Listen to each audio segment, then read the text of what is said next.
The fallout from Donald Trump's Twitter attacks on London's mayor has dominated a visit to New Zealand by his top diplomat, US Secretary of State Rex Tillerson, who was in Wellington for only a few hours. He was forced to defend President Trump's controversial tweets about Sadiq Khan in the wake of the weekend terror attack. Political editor Patrick Gower reports. Welcome to New Zealand. Rex Tillerson hit by the Wellington wind, the United States Secretary of State seeking shelter from the storm, and not just from the rain, but also from a full-force gale on Twitter, where President Donald Trump has been lashing out against London Mayor Sadiq Khan. What about the unpredictability of the tweets by the President? And I speak in particular to the tweets about Sadiq Khan. The President has his own unique way of communicating with the American people and the world. And it served him pretty well, and I don't intend to advise him on how he ought to communicate. That's up to him.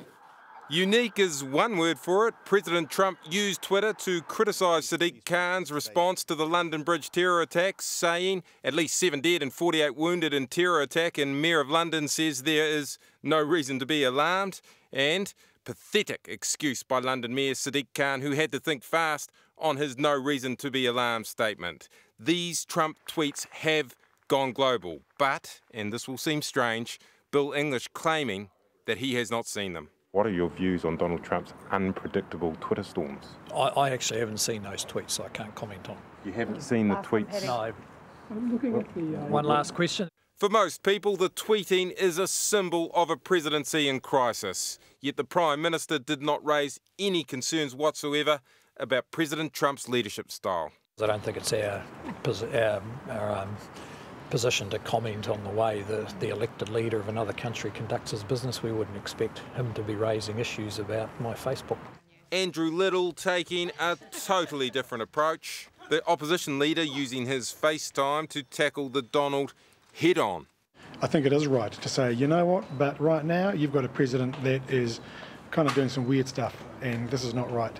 Now it is back to America, where a truly huge challenge is coming. Just wondering how worried you are that the U.S. political crisis involving the government's alleged links with Russia may take down the Trump administration. Thank you. Well, I can't really comment on any of that because I have no direct knowledge, and so it would be inappropriate for you to make any comment. The Secretary leaving in slightly better weather, but heading home to one hell of a storm. OK, Patrick, well, a visit by a Secretary of State's always a big deal, but how much has Donald Trump changed our relationship with the US? Well, it's totally changed. It's like there are two Americas, the old America that we used to deal with, and then this new America that many people are actually frightened of. And Bill English, the Prime Minister there, clearly wants to deal with the old America and, in fact, trying to pretend that some of the events of recent days haven't even happened. That's how much he wants to go there. But the fact is, they have happened. And if Kiwis are looking for a New Zealand symbol of the chaos in the Trump administration, look no further than that question by the American journalist in Premier House, our home of our Prime Ministers. The chaos from Washington extending all the way from Thorndon, all the way from the White House to our Premier House. Patrick, thank you.